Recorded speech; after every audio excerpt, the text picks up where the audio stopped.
you'll enjoy it. Several of you have been to our Skillathon clinics previously. We've done here on campus, so you'll see a familiar face here in a minute. And we appreciate him taking the time today to do this with us. And we're glad to be here on NC State campus and all of you to join us. So, but no further ado, we got Dr. Daniel Poole with us today. He's going to talk to you about repro, and we welcome him. And if you have questions, put them in the chat box, and we'll do our best to get them answered. Hey, welcome everybody. Per NC State request, we're wearing our masks, or I'm wearing a mask in order to teach the class here. Hopefully you can hear me. If you cannot, or if it sounds muffled, please let Brent Jennings know in the chat box, and we'll see what we can do. So today I have several things signed up or set up for you. My specialty is bovine reproduction. That's what I really enjoy. But what we're going to do for you today is share with you some differences in species between the male and female reproductive tracts. Okay, and so what we'll start with is just a big general picture of what that female reproductive tract looks like, and then I'm going to show you some specifics of what it looks like on each of our representative livestock species.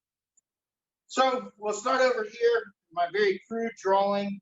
Okay, each mammalian female species has 2 ovaries.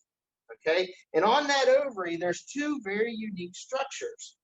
There is the follicle, okay, and it's a giant blister-like structure, okay, and in that follicle, there's an egg, okay, or an oocyte, and that is what's needed in order to create that next offspring, okay.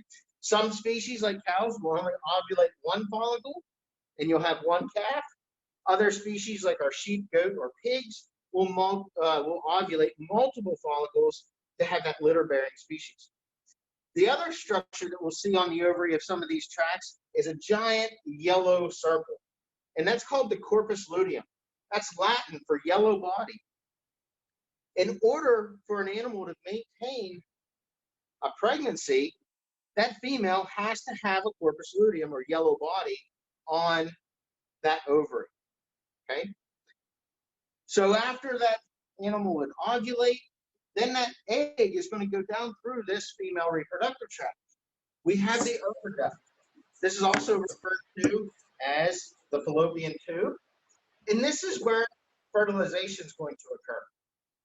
And so, if this if this female is bred by a respective male, those sperm cells have to travel all the way up into this oviduct in order to create an embryo, which that embryo will travel down into the uterine horn, and that is where it's going to attach. That's where that embryo is going to grow. And so what we have for you today is we have some non-pregnant tracts, but we also have some pregnant tracts, so you'll get to see what that developing fetus looks like. If that fetus grows and develops at the time of parturition or at the time of birth, it'll travel past the uterine body. And then some of the other parts of the female reproductive tract that are of extreme importance are the cervix.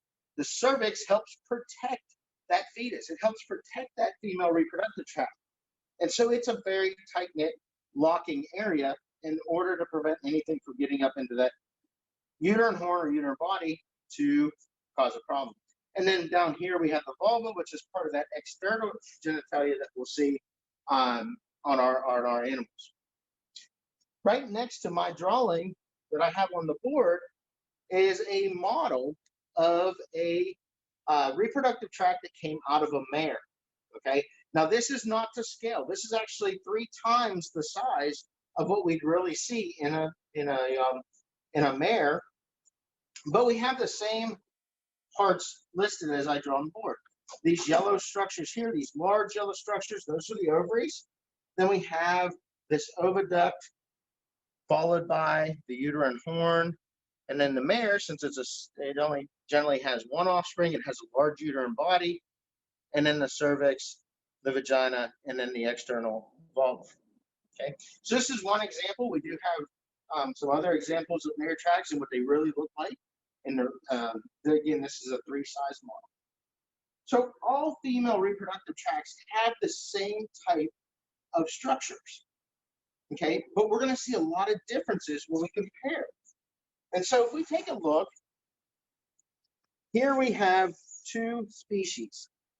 Okay, I'm going to point to them and I'm going to ask our audience, what species do you think this tract came out of? Now, this is a non-pregnant tract, the one I'm pointing to with the metal scalpel. Please put your answer in the chat box. So your options are sheep, cow, horse, or goat, or pig. We'll give you a few seconds to answer.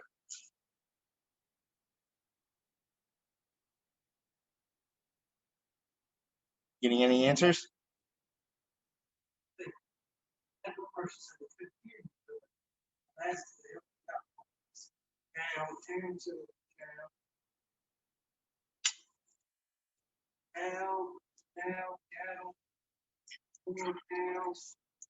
Okay, you guys are correct. Good job. So this is a cow tract. You must have come to some of our other Skillathon events. Right next to it, that I'm pointing to, that's not a small cow tract. That is a sheep tract. Okay, so that gives you an idea. And these are non-pregnant tracts. And so if we look at the two, we can make some very similar comparisons. So on both, we have ovaries. So this is our cow ovary that I'm holding up. There's two of them. This one has a brilliant yellow structure right here. This is that Corpus Luteum.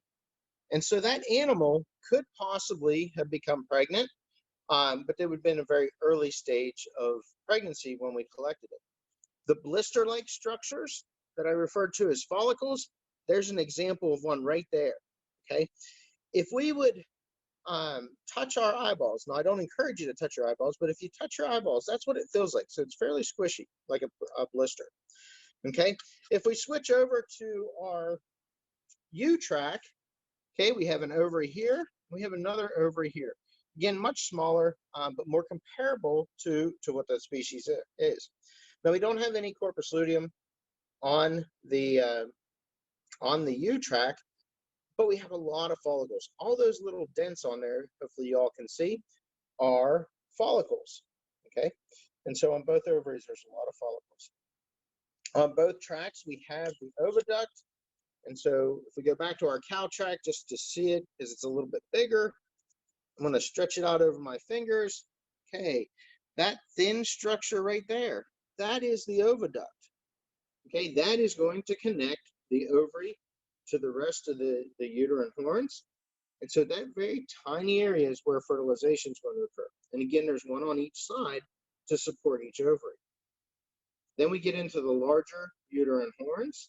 Okay, this is what the embryo is going to go into. And this is where the developing embryo will attach and become a fetus and will grow through the full term of gestation. So in the cow, the uterus is going to hold that calf for approximately 9 months. In the sheep and goats, we're going to see a gestation length of 5 months, approximately 145 to 150 days compared to the cow.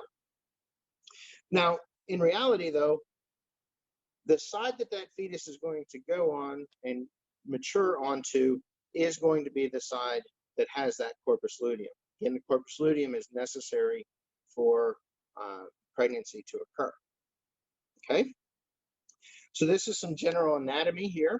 What we're going to do is we're going to go to another cow tract first, and then we're going to rotate through some of the species. So this is the female side, and we have the male component to show you some of those parts as well.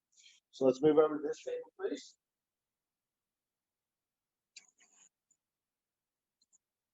So we have two cow tracts here, okay, just to orient you to where they're at. Always try to find the ovaries first. We have an ovary there, uterine horns, uterine body.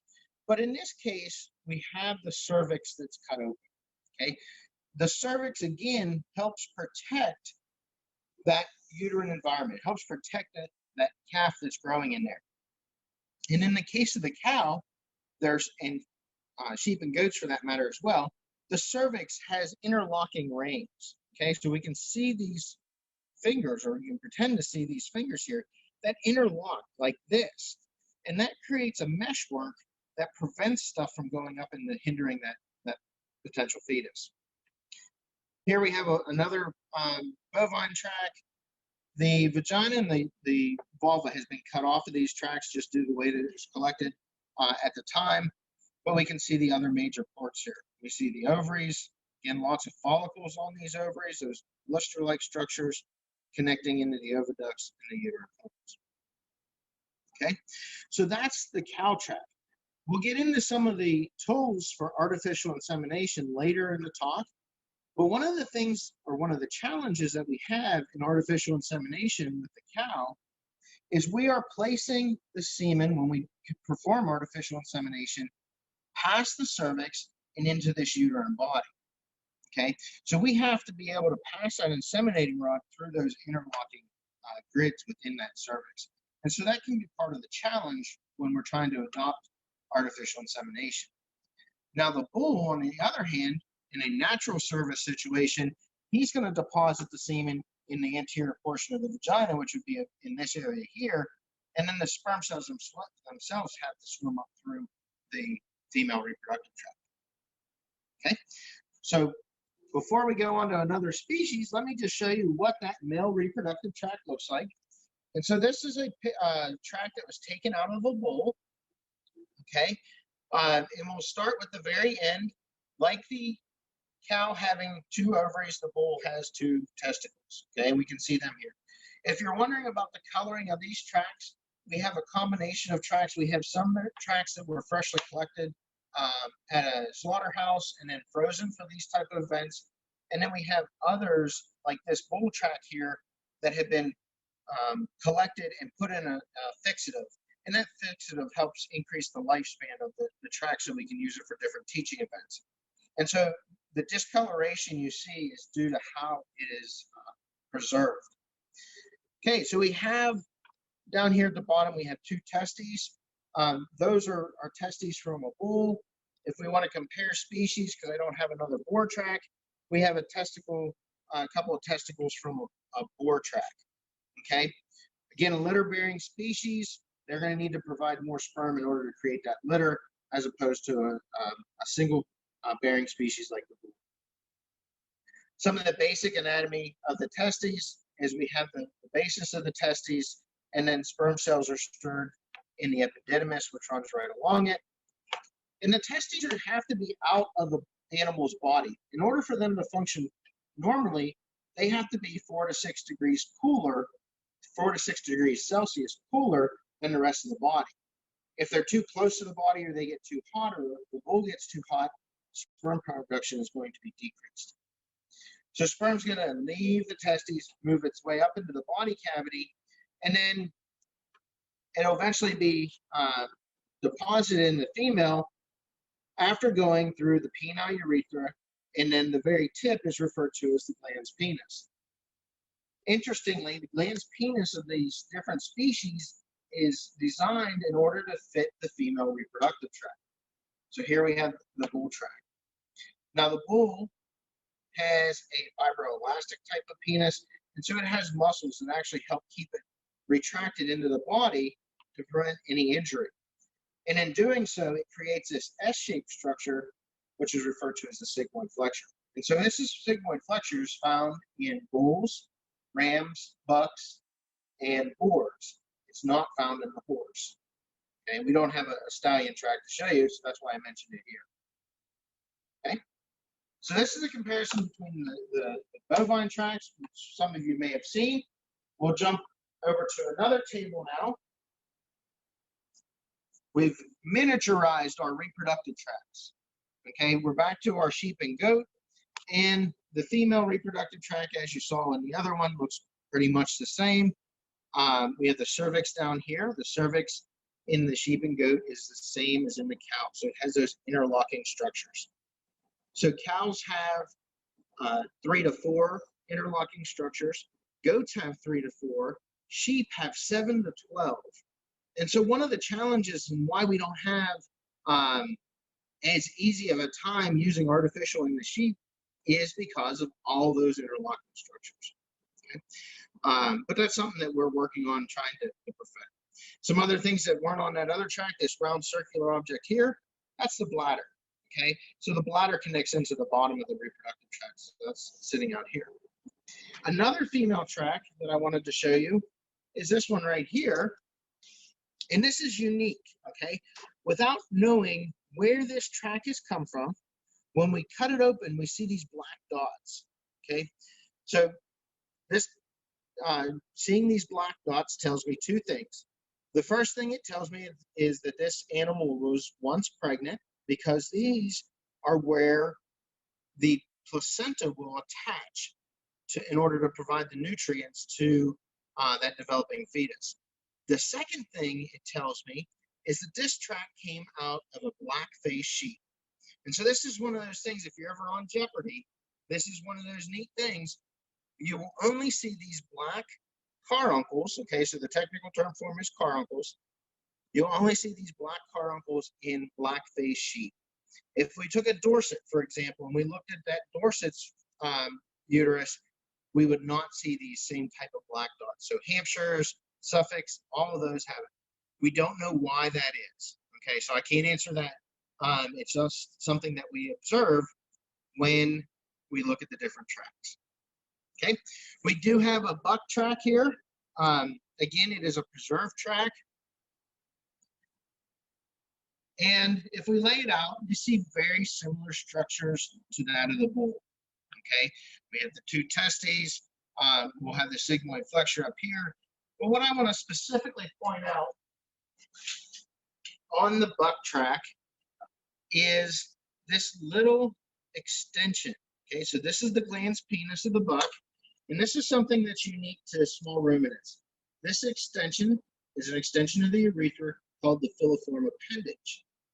Okay, and so you notice the bull glans penis did not have that same structure. It was believed that during the mating process that thing spins around in order to help spread the sperm cells in the female tract. However, a group of scientists took and removed all those from a bunch of rams, and those rams were still fertile. And so we don't know what the function is. But if we see a reproductive tract that has this little extension, we know it's going to come from a sheep or a goat. Okay. Any questions so far?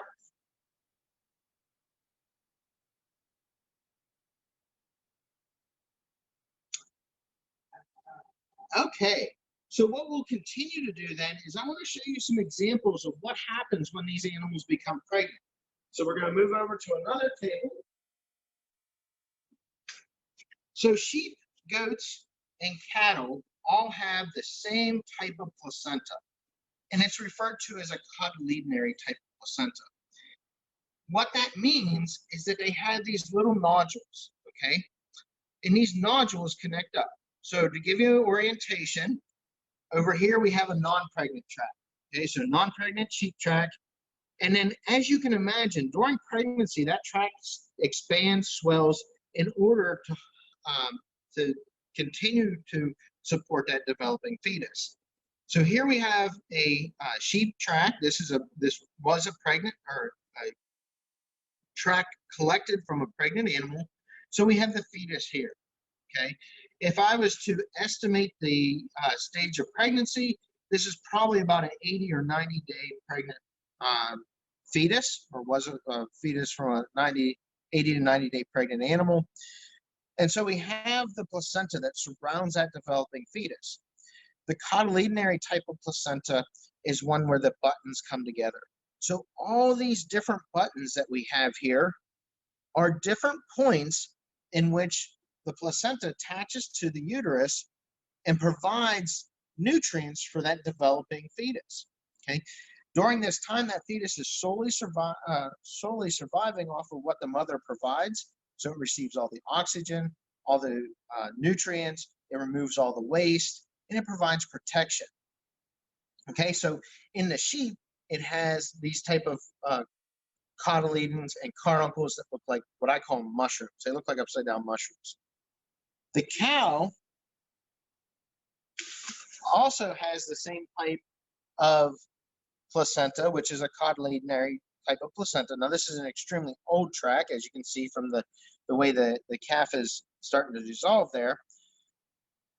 But in this one, we have buttons. Okay, so these are the buttons. those black buttons that we saw on the sheep track, these are the same type, okay? These are the caruncles that are going to attach up to the placenta. And so the placenta of the cow wraps over these buttons to create that bond and allow the nutrients to go back and forth. Now, you saw what that 80 to 90 day sheep track looks like. This is approximately an 85-day-old calf, or would be an 85-day-old calf.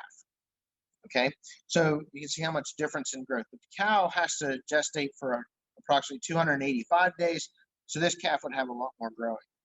And then as a comparison, we have this very enlarged repro tract for the pregnancy to host and accommodate that pregnancy. Think about what a calf is born at. A smaller calf can be born at 60 pounds. A Holstein calf can easily be born at 110 pounds. So this tract has to be able to expand, okay? That non-pregnant tract has to be able to expand and grow in order to accommodate that developing fetus. Okay, so these are our two ruminant species that we have for you.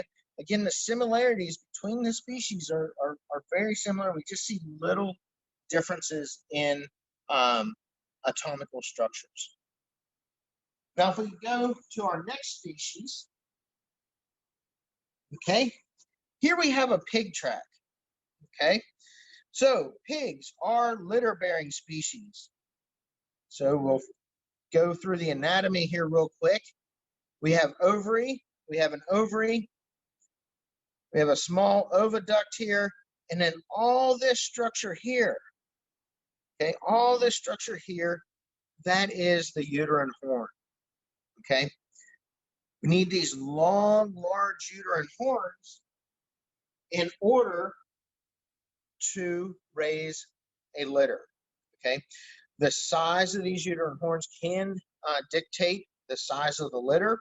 We know that the colored species, the Durocs, the Hampshires, Spots, tend to have a smaller uterine horn and a smaller litter size, 8 to 10 piglets on average, where the large white breeds, the Yorkshires, the Landrace, they have larger uterine horns, and we'll see litters up to 16 to 20.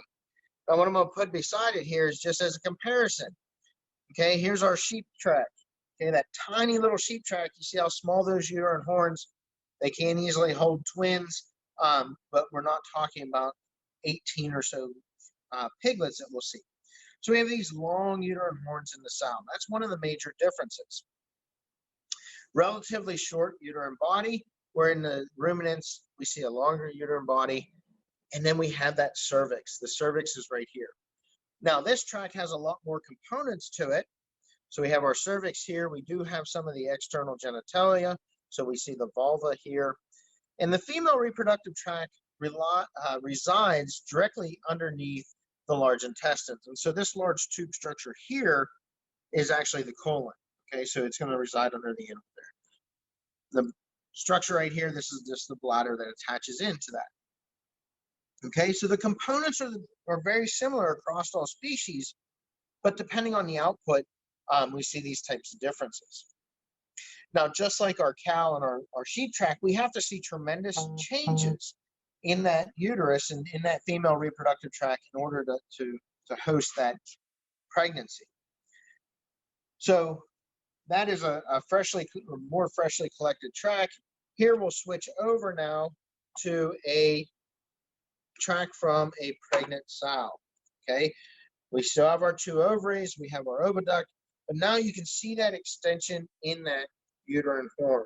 Okay, this is all uterine horn. It's actually been cut off at the uterine body, which is right here. And so we see this massive development in the structure of the uterus in order to support the fetus. Now, unlike the cow and the sheep and the goat, the pig has a different type of placenta. There's no little buttons, okay? The pig has what we call a diffuse type of placenta. And what that means is anywhere the placenta touches this uterine wall, it can receive nutrients. And so this is something that makes them really unique. They're able to receive a lot more nutrients in a lot quicker manner than that of the ruminant species. Okay, so even though this pig can carry 14 to 16 piglets fairly easy, their gestation length is the shortest, or one of the shortest, at only 112 to 114 days, or 3 months, 3 weeks, and 3 days. Okay, and we can have a fully developed piglet. So this is an example of the piglet here, and then all this structure here is the pig's placenta, and again, that's going to attach to that uterine body wall. So this pig's going to grow like that. One of the things that we can do is we can palpate this tract if we want to know how many piglets are in it. So we have one here, we have one here, we have one here. And so the problem, probably the reason this sow was called is she's only carrying 3 piglets, and that's not going to be a very large litter size, regardless of the breed. And she was probably marked as open and therefore marketed. Okay. The other way that we can determine how many piglets that sow may be carrying is if we look at the ovaries. We're going to see 1 corpus luteum for every ovulation. And so we have a combination of follicles and corpus luteum here. And so we can count the corpus luteum, and we can see 1, 2, 3 represent the 3 piglets. Actually, there's a few more, but they may have been, the piglets may have been lost during development. Our last species that we're going to compare is that of the horse. Okay, horse tracts are relatively difficult to obtain for multiple reasons. But we'll start here. The cow tract and the horse tract looks very similar. Okay, so this is a preserved tract, hence the coloring and some of the structure. But we see very similar structures. Again, as that cow tract, here's our uterine horns. Okay, it's about the same size. We have 2 ovaries, one here and one here. The difference between the cow ovary and the horse ovary, let's see if I can find it here, is the amount of blood vessels that we can see on the outside of the ovary. Okay, so if everybody can see here, on the horse ovary is covered with blood vessels, where the cow ovary, if you think back to what we saw at the beginning, is covered in follicles or the corpus luteum. Okay, and this is just something that's unique about the horse. The ovary, as it develops, is actually inverted, and so the blood vessel, the vasculature is on the outside. And so if we had these 2 tracts laying beside each other, that would be the first way that we could try to figure out, is this a horse tract or is this a cow tract? Okay, and so anatomy is very similar as the other species. And then if we look at what the pregnant one looks like, let's see, we got the fetus taken out here. Let's check out the ovaries. Oh, here's a better picture. This is a horse ovary, and see all those blood vessels that line it? That's a really good image of what that horse ovary really looks like. Again, where the cow had all the different blister-like structures and the follicles surrounding. So as that horse fetus continues to grow and develop, okay, here we have it. The horse is in its placenta. We've removed the placenta, and the horse embryo is right here. Now, gestation length in the mare is 340 days, or approximately 11 months, so it's much longer, much slower developing. But like the pig, it has the same type of placenta. It has a diffuse placenta. And so what that means is anywhere this placenta comes in contact with the internal layer here, the uterus, it attaches, forms a bond like that, and blood flow can go from the maternal side into that fetus in order to support that development. Okay, so the female and the male reproductive tracts are very similar. We do see, again, these species differences, but on average, the same components are there, the same terminology is there. So if you learn the basic terminology, you just need to learn the quirks then in order to be able to tell the tracts apart. The last tract that we're going to look at is that of the mammary gland. Okay, and so this is a mammary gland taken out of a ewe. Okay, so we have, looking at the gross structure here, we have our 2 teat ends. Okay. Now, as you all know, the mammary gland is there to produce the milk in order to support that offspring. But we have some neat structures when we look into this mammary gland. So what I've done is I've taken one of these glands and I've cut it open here. So I cut from the very middle all the way down to the very end. At the very end of the mammary gland is a structure that we can't see, but it's the very tip, and that's referred to as the streak canal. And just like the cervix provides protection to the uterus, the streak canal at the very end provides protection to this mammary gland. So mammary gland produces milk. It's a warm environment. It's a dark environment. And so it is a great place for bacteria to grow. And if bacteria grow in the mammary gland, regardless of what species, it's called mastitis. And we don't want mastitis in our animals because it is a disease that we have to worry about. And if it gets too bad, we have to treat it. So that streak canal is at the very end, and that protects the mammary gland. Then we have the teat structure here, and inside the teat is this little pocket referred to as the teat cistern, and that holds a little bit of milk, depending upon the species. But what right above that teat cistern is this big open area here. Okay, you see all the little pockets in it? All those little pockets are actually tubes. Okay, we refer to those as lactiferous ducts or milk ducts. And so all these milk ducts come down into this giant pocket, and it creates a large open area that looks like this, and we refer to that as the gland cistern. And this is what enables these species to produce and hold a lot of milk. Okay, so we think about our cows, we think about our sheep and goats, we think about how they act with their babies. Okay, if you have sheep like I do, the lambs lay down in the barn, they sleep most of the day, the ewes go out and they graze. They're making milk. Well, that milk has to go somewhere, and so it's stored in this big open area here. And then mama comes back to the barn, the babies jump up and they start to nurse, and they consume a lot of milk all at one time because of this large gland cistern. And then the babies go lay back down, the mama goes back out and eats. Okay, this is the way that many of our livestock species are set up or designed so that the mama can go out, or the sheep, the ewe, the cow can go out and graze for long periods of time, get the nutrition that they need in order to make that milk, but then also store that milk in order to provide it to the offspring. Other species like the pig don't work in that manner. The piglets stay very close to that sow all the time, whether it's in a wild setting or in a commercialized setting like we have on the farm. And so the piglets can nurse anytime they want without waiting for long periods of time. So the sow doesn't have this same type of gland cistern. All the milk is produced up in this bulk of the mammary gland. And I didn't cut it open because there's really not very interesting things to see. It's just a hunk of tissue. A lot of cells that look essentially like a tree make that milk, and then the milk's filtered down into these lactiferous ducts. Okay, and so the cool thing is these ewes can make and store a lot of milk for a extended period of time in order to provide a large slug of milk for that lamb when it needs it. Okay, and so we do want to watch the mammary glands. We don't want to leave mastitis because it is a problem for the ewe.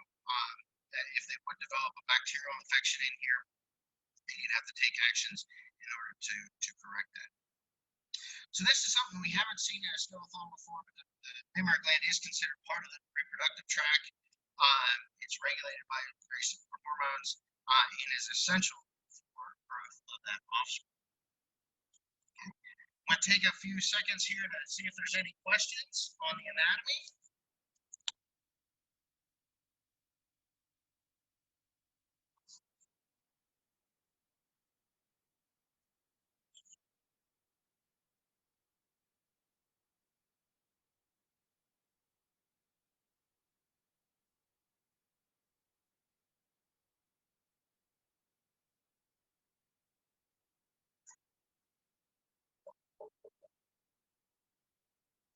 Okay. Again, if you continue to have questions, go ahead and put them in the chat box, and we will get to them at the end. What we're going to transition to then is some equipment. Okay. So when we're working on breeding our animals, one of the things that we need to know, or will help us know, is methods to determine whether or not that female is ready to breed. Okay. And so a couple of pieces of equipment that we routinely use is we have a marking harness here. You may see these at several sheep or goat producers, this marking harness goes onto that male, okay, whether it's the buck or the ram. We place a crayon in here, and when he breeds or mounts those ewes, this crayon is going to rub off on the back of that ewe so we know which one's marked. This is extremely beneficial to knowing which ewes are cycling and which ewes are being potentially bred in order to develop a breeding or knowing when those lambs are going to come. Okay. Sheep and goats do not display sexual behaviors without the male present, whereas cattle will naturally mount each other to help us know which one is an estrus. And so what we have here is an example of a KMAR estrus detector.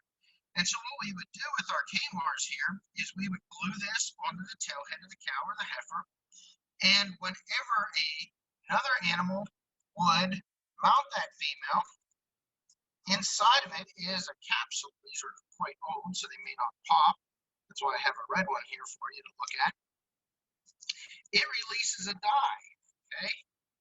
And it's a lot easier when these are fresher. But the more times that the female is mounted, the more dye gets pushed around, as you can see here as I'm pushing it with my finger. And it will continue to expand through. And so if we go out and we look at our cows and we see a KMAR heat patch that looks like this, that's an indicator that that cow has been mounted several times over the night, and we would be wanting to put her with a bull or breed her via artificial insemination sometime soon. There are other estrus detectors out there. Some are as simply as just using paint and putting a paint swat on the tailhead, and when the paint disappears, you know that animal has been mounted. Others are referred to as an estrus detect patch, and this is like our lottery tickets. It's a scratch-off lottery ticket. I don't have any present here today, but as the animal is mounted, the gray film gets rubbed off, and we can see the color underneath indicating that. One of the neatest that is out there works a very similar way. It's called a bovine beacon, and I think it's neat. It is more expensive, so I don't see a lot of producers using them, but this one actually has a fluorescence in it, and so you blow it onto the cow's head, tailhead, excuse me. When the animal is mounted, you see this nice glowing dot. So you can go out in the middle of the night and you can see the glowing dots on the back of the tails, and you know which cows have been eaten. And so that was a pretty neat little tool, but it is more expensive because it does have that glowing aspect. But those are available out there. All of these will help. Another way we can do it is just simply watch our animals. Okay, I know a lot of producers, and especially young producers that have their show animals, they're around those animals every day. They know how they act. So they notice differences in their behaviors. And we can then record that behavior and get a good understanding of when that animal may be sexually receptive or ready to breed. So some other tools that we'll go over to the artificial insemination part first, is we have options for artificial insemination. Okay, one of the easiest species to artificially inseminate, in my opinion, is a pig. Okay, we don't do any palpating. We use a variety of rods, and we have different style rods here. Originally, we had this reusable rod. Okay, and so this is a fairly hard plastic rod that we would insert into the pig. Okay, through the vulva, through the vagina, and then it's got a left-handed corkscrew. And this left-handed corkscrew is replicative of what the boar has. Okay, so we didn't see inside the cervix of that sow, but there's these nodules. Okay, they're interdigitating pads, and during the mating process or the natural mating system, that boar's glans penis rotates. Okay, and it rotates to the left in order to lock inside of that cervix. The pressure and the temperature of locking into that cervix stimulates the boar to ejaculate or release the semen, and then that is able to inseminate that female. And so this inseminating rod manipulates that. So we would insert it, and we'd rotate it to the left, and it would lock into place. And then once it's in place, our semen would come in a bottle very similar to this. We'd connect it, and then we can inseminate that female. Now, we've gone above using this reusable one because after we're done breeding with that sow, or breeding a sow, we'd have to take this back to the sink, wash it off, clean it out. We'd want to wash the inside out so there's no residue in there. And then we'd have to try to figure out how to sterilize it. Well, so rather than doing that, they came up with several disposable alternatives. Okay, and these range in price, but we have some disposables that are very similar to the plastic one that's a reusable, but after using this one, it's encouraged to throw it away rather than try to clean it. Another one, very similar, different company, different make, but the same principles are the same. It's going to lock into that cervix. These are more costly to make than something that is like this, and this is referred to as a golden pig. They come in yellow and blue and purple here. This does the same thing. A lot less time to make this structure. It only has 2 bulbs, but again, we insert it, turn it to left, and this would lock into place. Okay, so we have a lot of options out there. One of the other technologies out there is a new method of inseminating. So with these ones, when we inseminate, we're going to place the semen into the uterine body. With this method, this is referred to as a deep intrauterine insemination.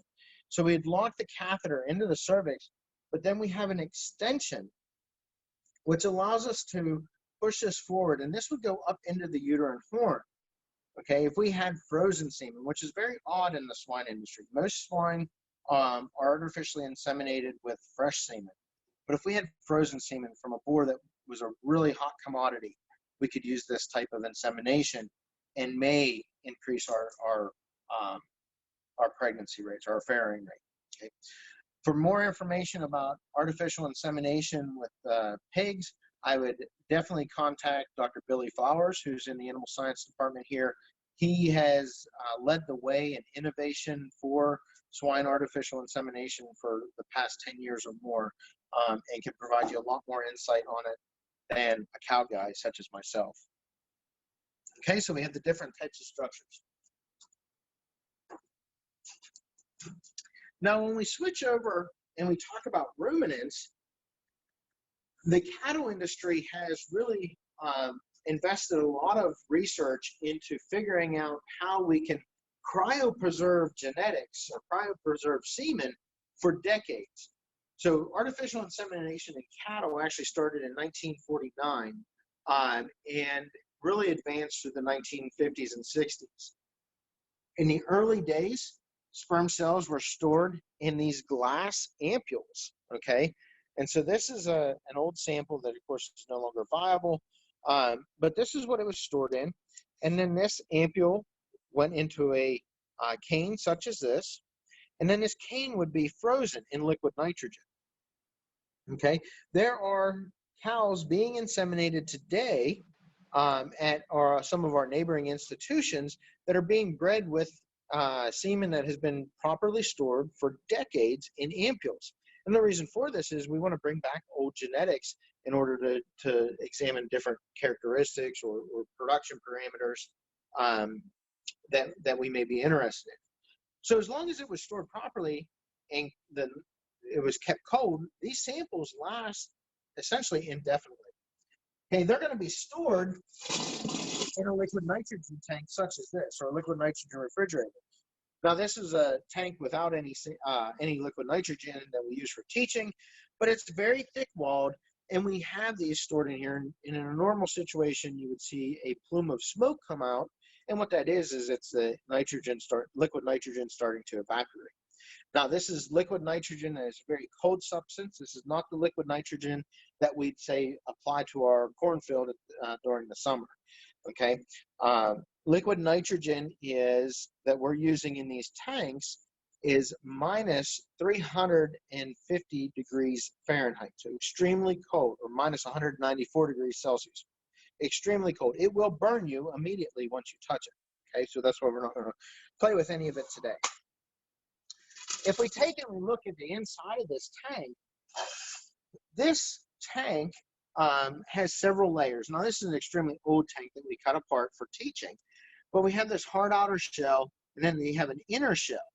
In between here, we have insulation, and between the two shell layers, we pull a vacuum, okay? If any of you have a Yeti cooler or a Yeti cup, this same type of technology that we've been using for years in these liquid nitrogen tanks is what's used in the Yeti coolers, and that's why they can keep stuff cold for so long, is they pull a vacuum in between these two layers, and that helps keep the products in here, and that helps keep that liquid nitrogen stable.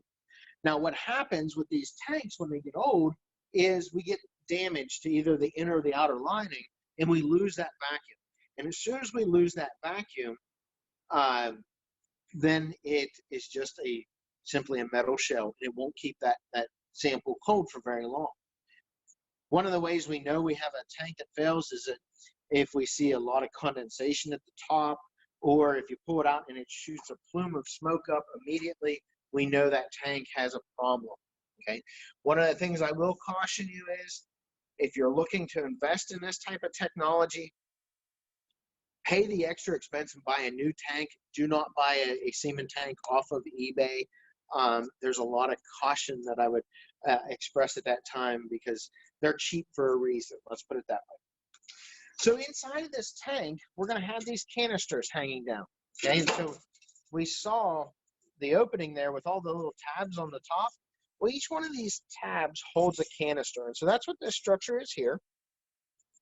And so when we'd want to remove a semen straw, we'd pull this canister up, and we would remove a cane. Okay, so what is a cane? We wouldn't remove it all the way. We'd want to work as low as possible, but for today's demonstration, we're going to just talk about the names of the different parts. So this is a cane, and a cane holds this plastic structure here, which is referred to as a goblet. Okay, so we have goblet. The goblet holds the semen straws. Excuse me. Okay, so we have a variety of semen straws here. Each semen straw the most common semen straw in the United States is a 1/2 mil straw. We see this in both the cattle industry, dairy and beef, as well as the goat and sheep. Okay, so this is a 1/2 mil straw, and it holds approximately 20 to 40 million sperm cells. There are specific codes on these that indicate the name of the bull, when it was collected, and provides us all that information that we would need in order to make sure we're breeding the right, or putting the right semen in the right cow. So the semen straws then go into the goblet. The goblet latches onto the cane. Again, that's this outer structure here. And then the cane resides within this canister. These canisters sometimes will have these goblets as well. We have the same structure, except we don't have goblets with the ampules. So we have the ampules attached directly to the cane. Okay, and they're going to hang out right in here. And we would leave that alone until we are ready to breed. Some structures that we'll need, or some tools that we'll need to breed.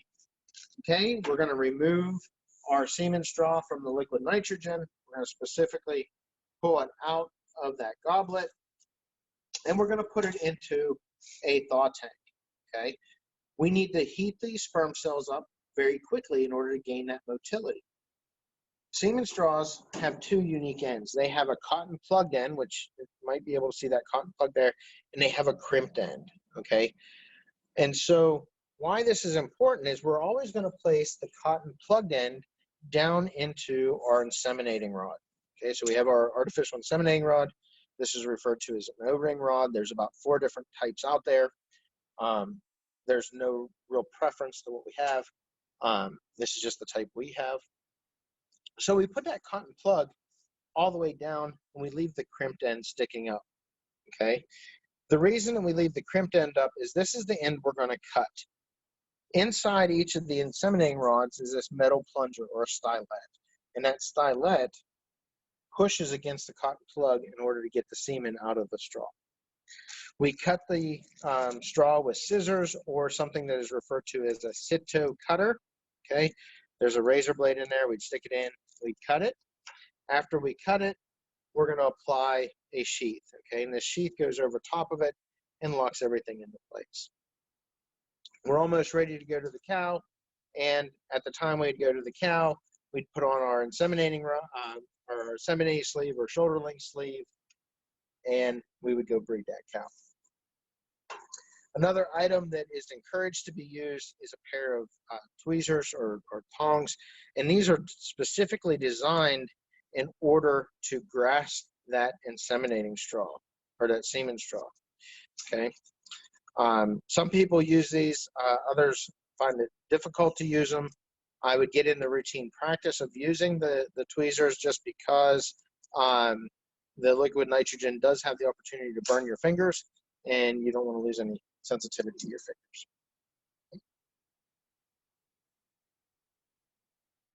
Okay, so how do we get the semen? Okay, so how do we get the semen into these structures? Well, we got a few other things that we're going to just go over the different types here. So we have to collect the semen. With bores, we collect it via our hands, okay? Bores need a lot of pressure and temperature in order to stimulate that semen collection. Other species, we can use tools such as an artificial vagina. So we have different sizes here. This is an artificial vagina, or AV, for a sheep and goat. This is what a bull one would look like. And then we have a couple of styles here that we use for the stallions. This thin leather one is referred to as a Missouri. This harder one is referred to as a Colorado, which is where it was developed. They both have their pros and their cons, but both of them, we put warm water into them in order to stimulate that male to collect. Many of you are familiar with this. This is a scrotal circumference tape.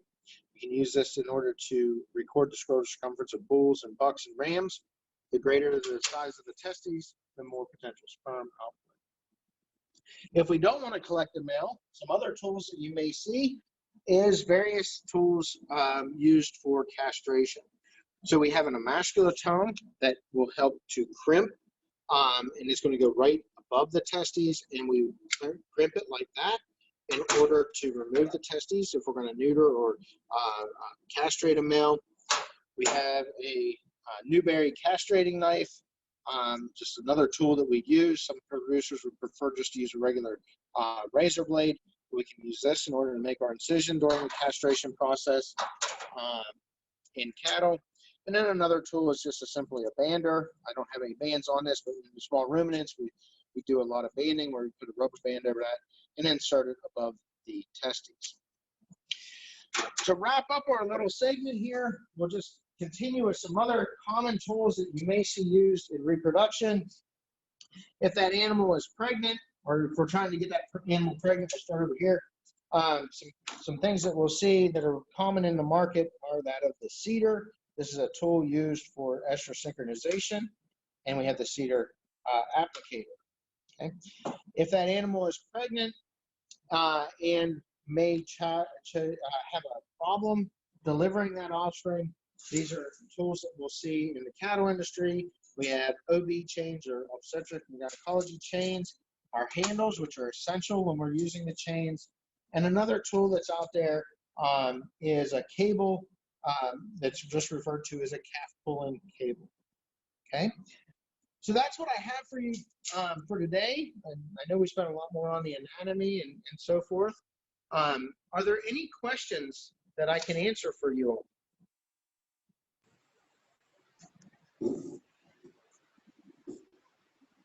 When you say the nitrogen will burn us, do you mean like burn us just like burn us if we touch the stove, or burn us as in kill us?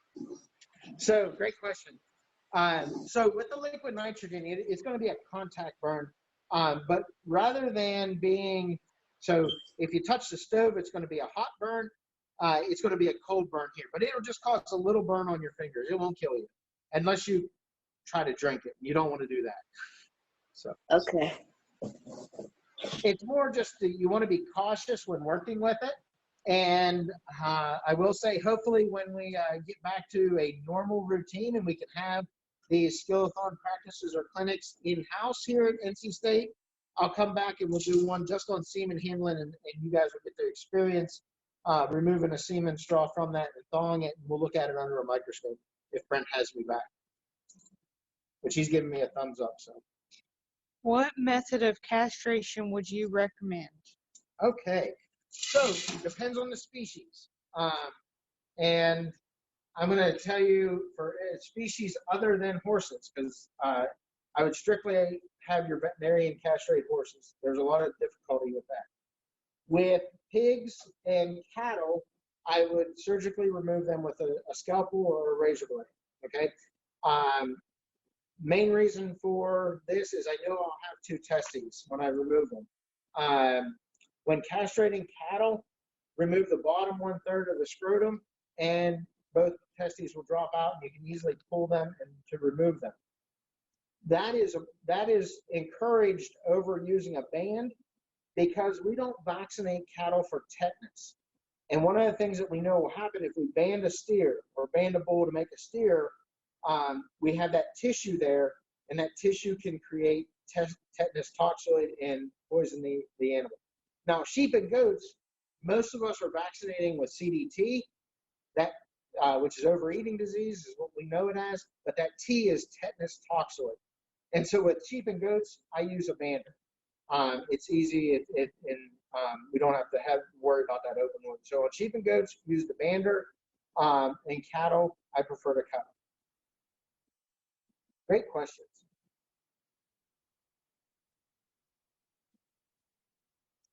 Any other questions?